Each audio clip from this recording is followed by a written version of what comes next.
greatness and goodness. Goodness, simplicity, greatness, these three are one, and this trinity of perfection cannot be separated. All greatness springs from goodness, and all goodness is profoundly simple. Without goodness there is no greatness. Some men pass through the world as destructive forces, like the tornado or the avalanche, but they are not great.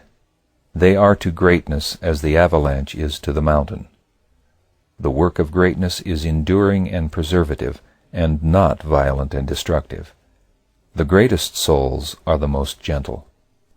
Greatness is never obtrusive. It works in silence, seeking no recognition. This is why it is not easily perceived and recognized. Like the mountain, it towers up in its vastness, so that those in its immediate vicinity who receive its shelter and shade do not see it. Its sublime grandeur is only beheld as they recede from it. The great man is not seen by his contemporaries. The majesty of his form is only outlined by its recession in time. This is the awe and enchantment of distance. Men occupy themselves with the small things, their houses, trees, lands. Few contemplate the mountain at whose base they live, and fewer still essay to explore it. But in the distance these small things disappear, and then the solitary beauty of the mountain is perceived. Popularity, noisy obtrusiveness, and shallow show, these superficialities rapidly disappear, and leave behind no enduring mark, whereas greatness slowly emerges from obscurity and endures forever. Jewish rabbi and rabble alike saw not the divine beauty of Jesus. They saw only an unlettered carpenter. All true genius is impersonal. It belongs not to the man through whom it is manifested. It belongs to all. It is a diffusion of pure truth, the light of heaven descending on all mankind. Every work of genius, in whatsoever department of art, is a symbolic manifestation of impersonal truth. It is universal and finds a response in every heart, in every age and race. Anything short of this is not genius, is not greatness. That work which defends a religion perishes. It is religion that lives. Theories about immortality fade away. Immortal man endures. Commentaries upon truth come to the dust. Truth alone remains. That only is true in art which represents the true. That only is great in life which is universally and eternally true. And the true is the good. The good is the true. Every immortal work springs from the eternal goodness in the human heart, and it is clothed with the sweet and unaffected simplicity of goodness. The greatest art is, like nature, artless. It knows no trick, no pose, no studied effort. The critics, not understanding the wise simplicity of greatness, always condemn the loftiest work. They cannot discriminate between the childish and the childlike. The true, the beautiful, the great is always childlike, and is perennially fresh and young. The great man is always the good man. He is always simple. He draws from, nay, lives in, the inexhaustible fountain of divine goodness within. He inhabits the heavenly places, communes with the vanished great ones, lives with the invisible. He is inspired and breathes the airs of heaven. He who would be great, let him learn to be good. He will therefore become great by not seeking greatness. Aiming at greatness, a man arrives at nothingness. Aiming at nothingness, he arrives at greatness. The desire to be great is an indication of littleness, of personal vanity and obtrusiveness. The willingness to disappear from gaze, the utter absence of self-aggrandizement, is the witness of greatness. Littleness seeks and loves authority. Greatness is never authoritative, and it thereby becomes the authority to which the after ages appeal. He who seeks loses. He who is willing to lose wins all men. Be your simple self, your better self, your impersonal self, and lo, you are great.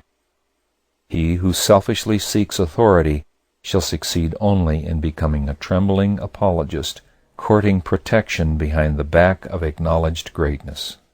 He who will become the servant of all men, desiring no personal authority, shall live as a man, and shall be called great.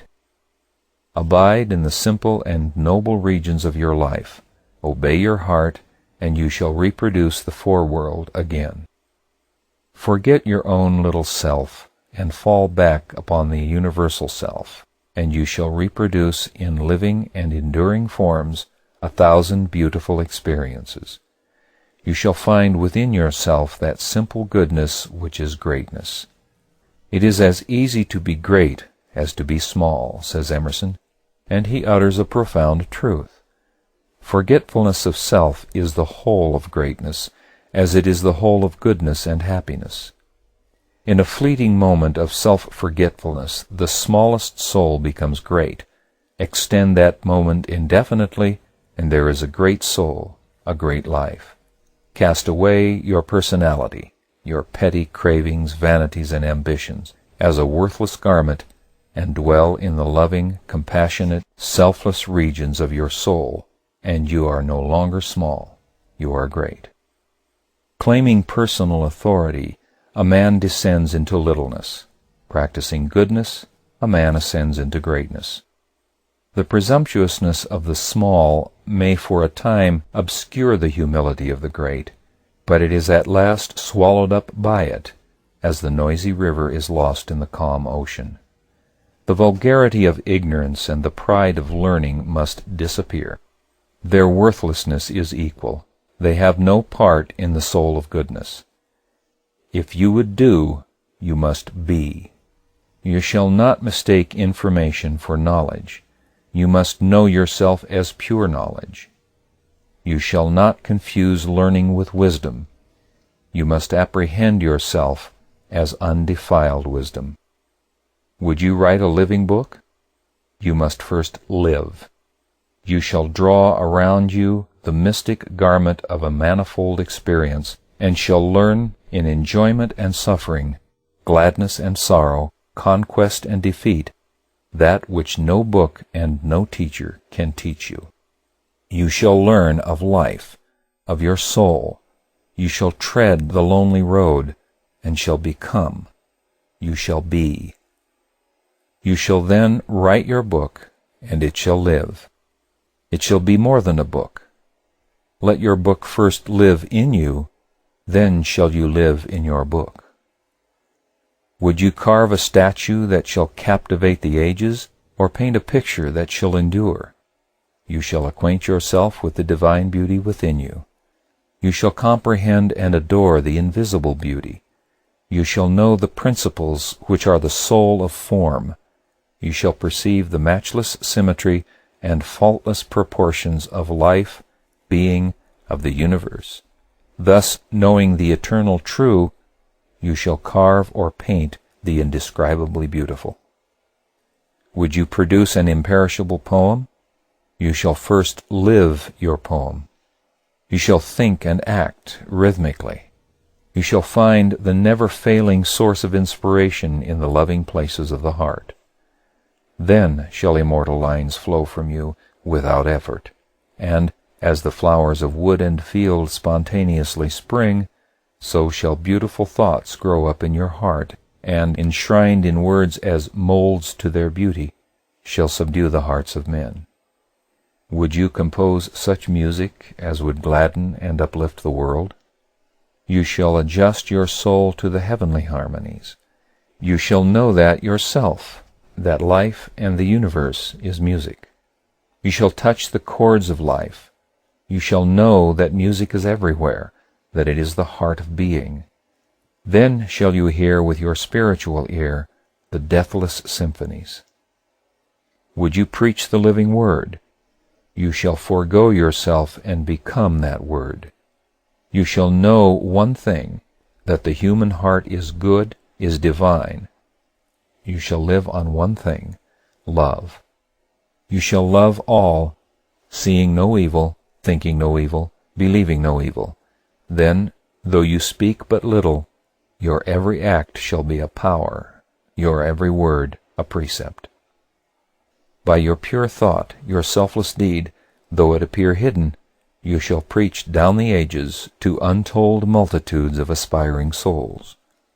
To him who chooses goodness, sacrificing all, is given that which is more than and includes all. He becomes the possessor of the best, communes with the highest, and enters the company of the great.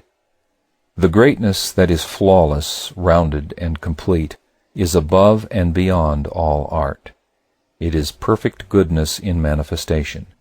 Therefore, the greatest souls are always teachers.